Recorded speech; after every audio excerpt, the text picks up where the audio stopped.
So then I told the customer because as a technician, I had to duplicate the fault to really know what was going on. So then I told the customer I couldn't duplicate it, so she kept driving the vehicle. 3 days later, she called me, same thing happened. They tow it again to bring it home, and then the vehicle, I came, and the vehicle was doing the same thing. It was only happening when the engine was warm. So I was driving the vehicle for about 2 hours and nothing happened. So I released the vehicle again. So then the third time that happened, same thing. They brought it home, and then the vehicle, like 4 days later, and the vehicle started fine for me. I took it for a test drive, and during the test drive, it just lack of power on me. I had the fuel pressure gauge connected, and I was scoping cam and crank sensor. I was scoping the both O2 sensors upstream at the same time, and also I was checking for some scan data. Directly on the scope, I was checking the O2 sensor, not on the scanner. So then, when I came back, okay, during the test drive, it did a lack of power on me, and it was like 50 miles per hour. So then, at that moment, it happened like for 5 seconds or something like that. So the fuel pressure gauge maintained the pressure was like a 34, which it was more than that. It was like 36, something like that. So it kept the fuel pressure. It didn't drop anything at all. And both O2 sensors went lean at the same time when the lack of power occurs. So I was like, okay, we're lean. We don't have enough fuel pressure. So I decided to check on the MAF sensor. However, I got off the highway, and then after I got off the highway, vehicle started working fine again, no problem. So I was, okay, something in common has to be making this vehicle to be lean, has to be either fuel pressure or has to be the MAF, the two main fuel controls, like one mechanical and one electrical. However, the MAF was passing me all the tests, the MAF sensor. Well, so then it didn't happen again. So the vehicle keep working okay. So then I didn't know what really caused it. I was testing everything, seems to be working perfect. So then I released the vehicle. 1 week later, she called me again, and same thing happened. Now, after the vehicle was towing, it didn't want to start. Even it was working really rough, idle, and now I feel like no power at all. The vehicle didn't even want to move from his own. So then what I did is I removed the O2 sensors upstream to check for plug cut, because it felt like plug cut, no power at all. The engine did have no power. It barely moves, and no back pressure, normal. And still the vehicle, with the two upstreams O2 sensor removed, the vehicle still run like poor, like it barely runs. So and scoping the both O2 sensors were lean at that time, and I was checking on my scope, and both O2 sensors were lean, and I was maintaining my fuel pressure. I was like, okay. I checked the MAF at that moment, and I'll show that one here because I have a recording of that one, and I have a recording of the O2 sensors. And then MAF sensor was working fine. So I said, okay, well, where are we leaning? On both banks. And I eliminated the plug cuts, fuel pressure, and MAF sensor. What else has to be in common for this, for fuel control? And then no power. Now I started getting more information, and I went into the distributor. So distributor has the main control over fuel and spark on this vehicle.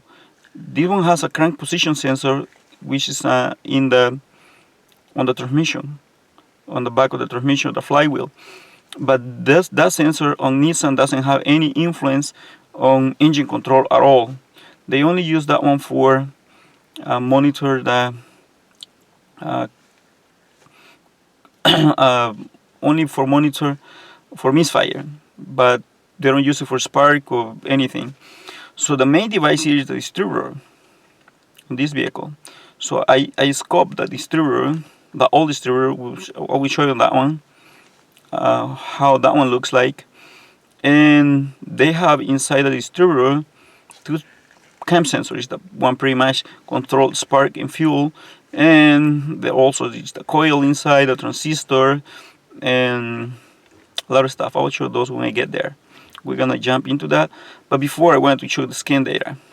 What we have here with, like with any code, what we do.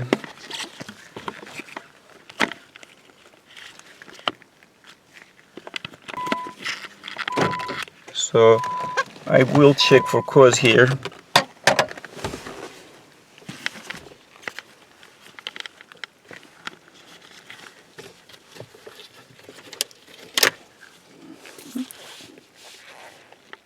Right now is after I install one distributor, not rebuild new distributor, but aftermarket.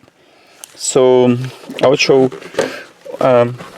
because before replacing the first distributor, it didn't do anything, any cause, not at all. After I replaced the first distributor, the problem persisted, but a little bit different. So I'll explain that one.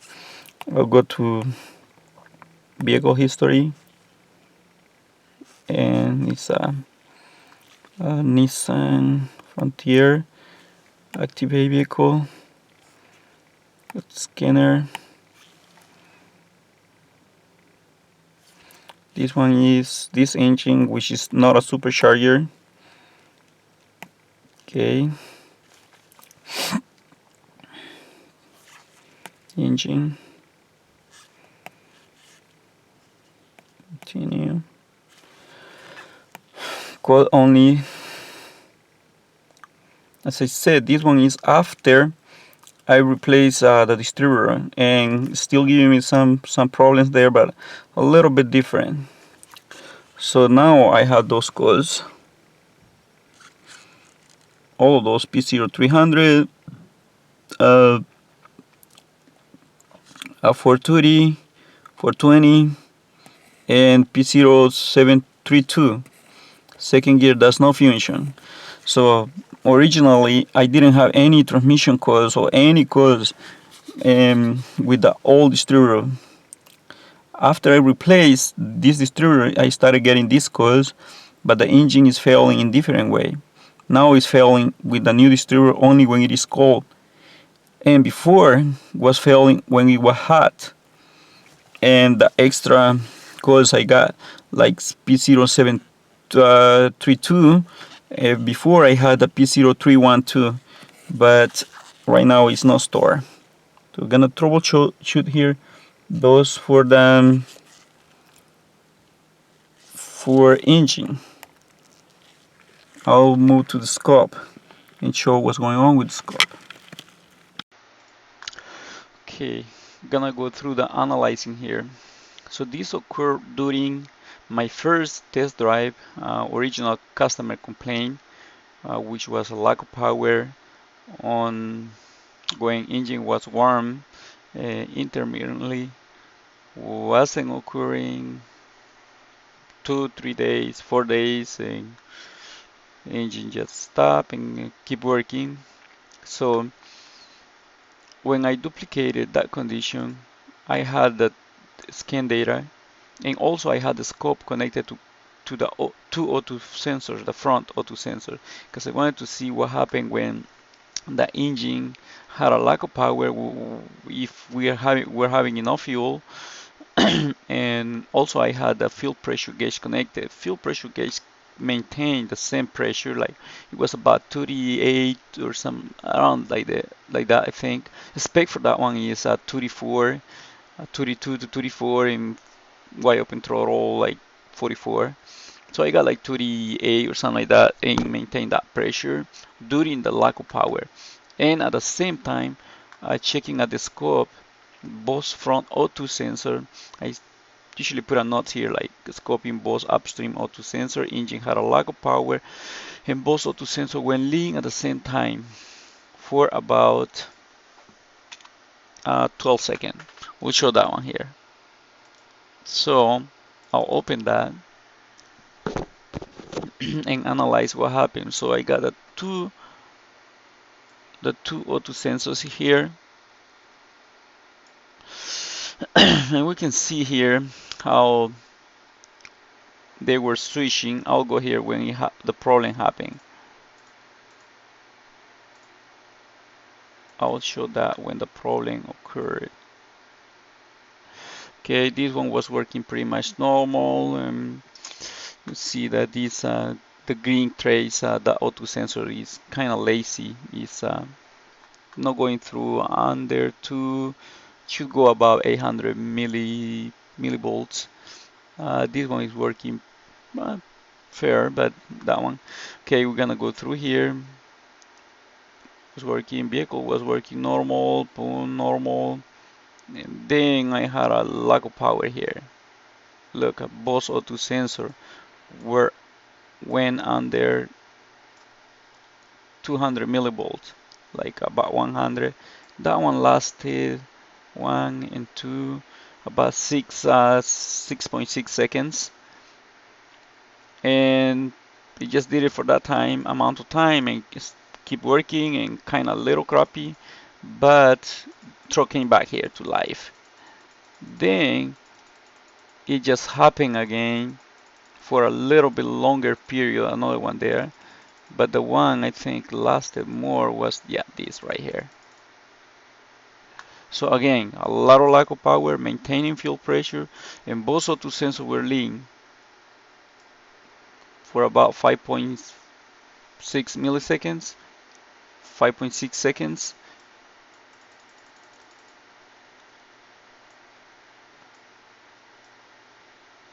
It went back to normal for a little bit, and again for 5.9 seconds. Again, lean. Here is the longer period. So right here, we can see this one was for 12.5 seconds. It went lean, complete lean, under 100 millivolts. See, we were under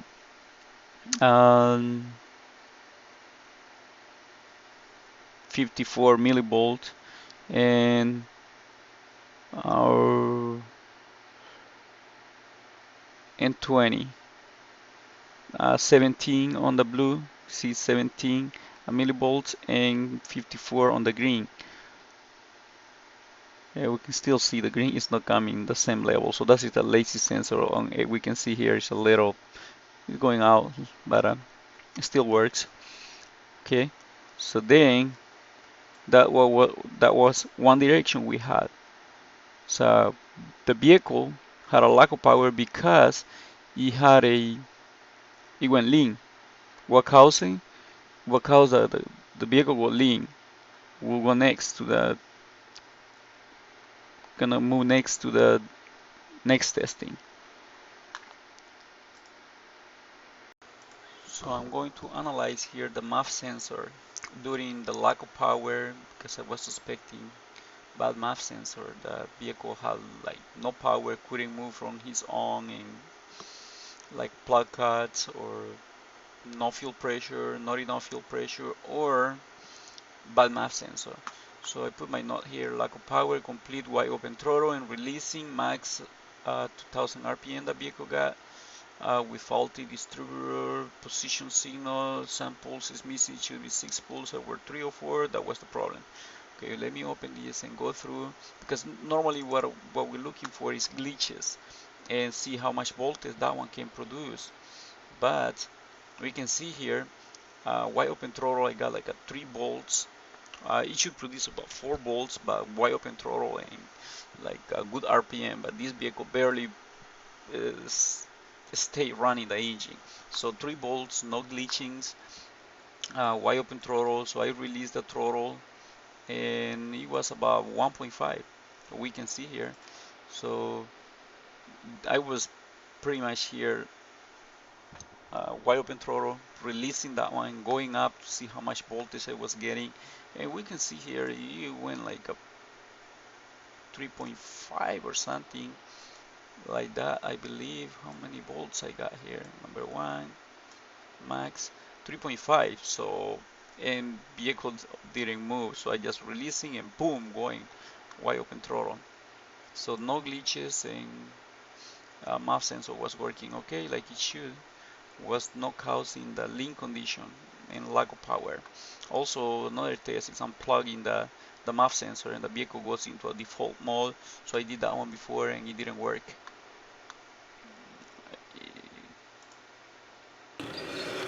Okay, we're gonna go through here how the system works. I have here, gonna have four channels here, basically.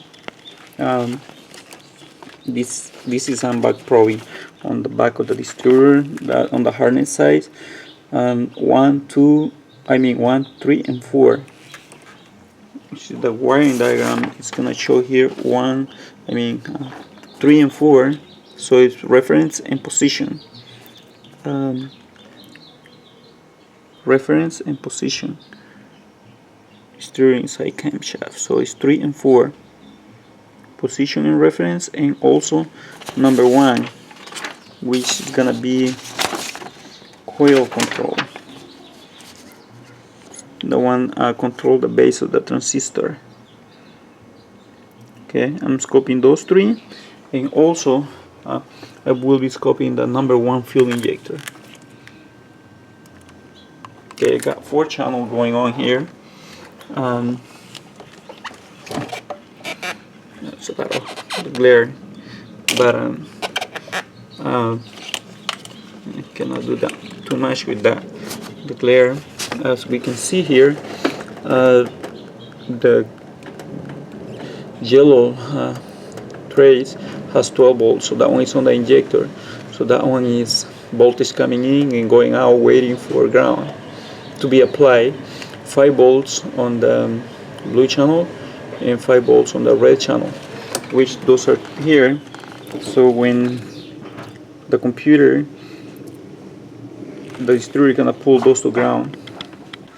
So what really happening is, because it is unplugged, every time the photo dial passes through, it's rotating and passing through every slot. Here we can see one of them has 360 on the outer part, and it has everyone represent 1 degree, 360 to crankshaft revolution. And we can see the inner slot is one is a little bit bigger, the other ones are, see, 1, 2, 3, 4, 5, 6. So each of them represent the cylinders position on every cylinder position, 6 cylinders. So every time that one passes through here to the photo optical sensor, it pulls down to ground. So it's gonna go to a 0, creating square waveform. Same thing is gonna happen on the one it has 1. One is used for spark control, and the other one is used for injection pulls. I'll show those, how the system works. Here's a description how the system works. It's a number 1 signal slot and 120 slot.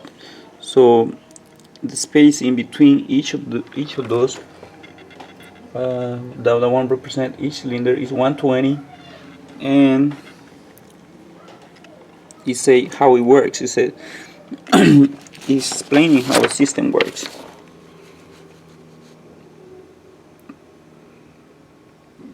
For diodes, the roller plate has 360 slot for to represent 1 degree position signal, and 6 slot for 120 reference signal.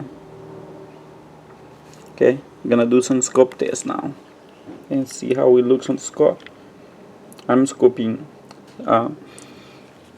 reference, position, fuel injector, and coil control.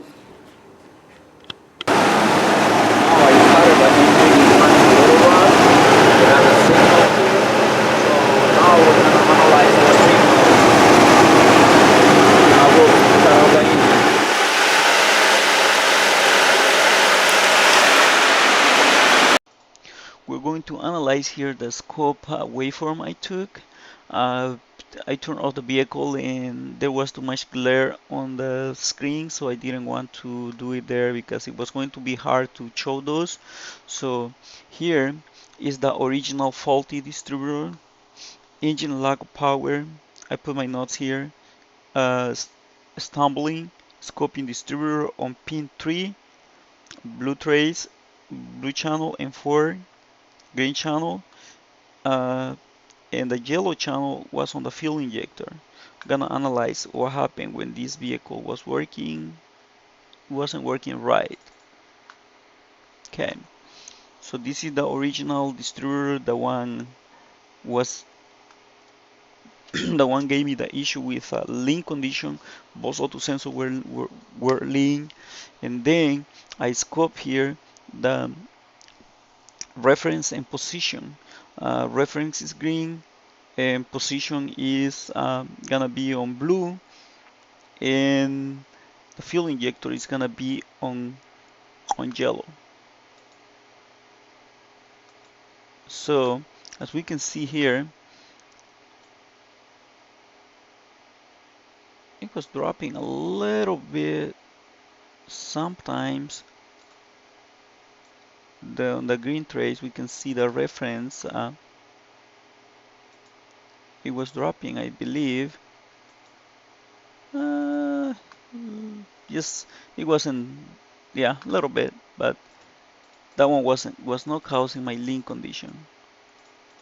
Okay, that one was working okay. We're gonna say it was working okay. I'll make that one go away so that way we can analyze the one where we have the trouble. So let me turn off the channel, okay, and keep those here. Keep with fuel injector. Okay, got it here. Okay, we're gonna start here. Why we went link? Okay, so inside the distributor we have six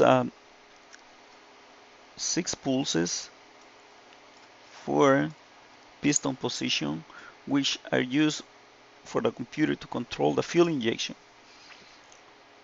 For cylinder number 1, 2, 3, 4, 5, 6.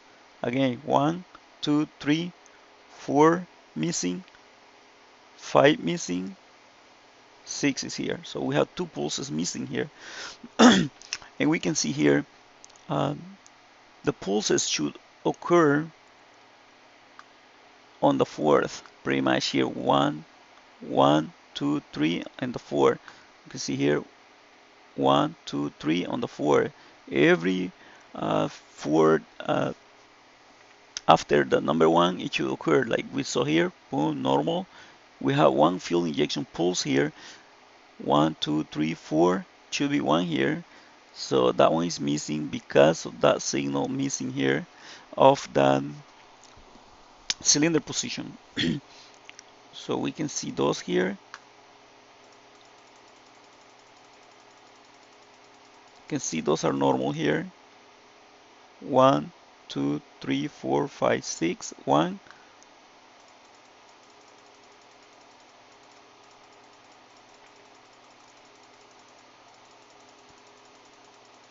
I have 2 fuel injection pulses missing here, as we can see.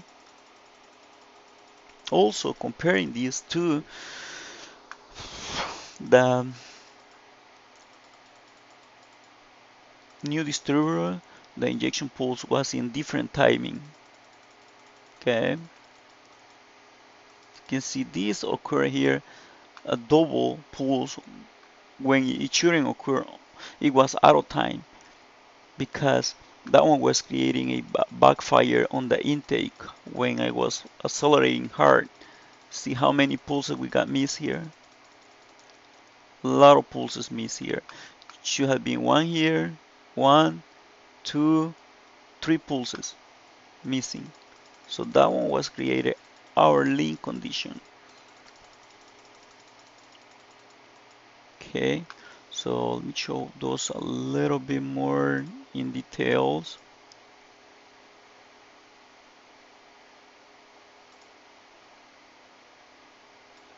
Take away that one, move this here a little bit.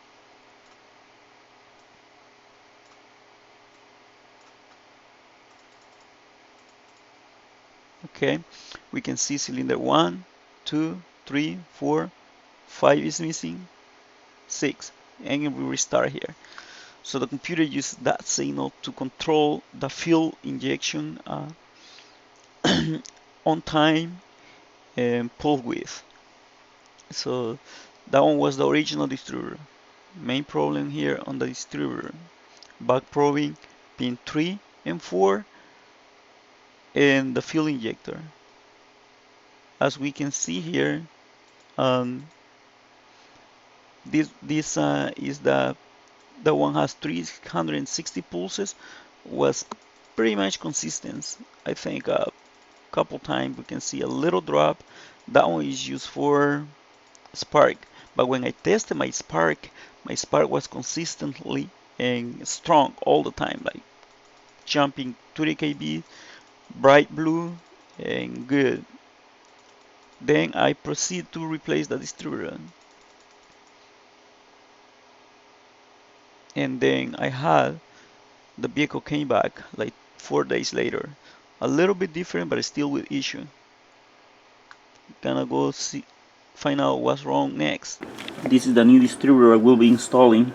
I got it brand new because I didn't want to install a rebuild. Too many comebacks with rebuild. Hope this one works.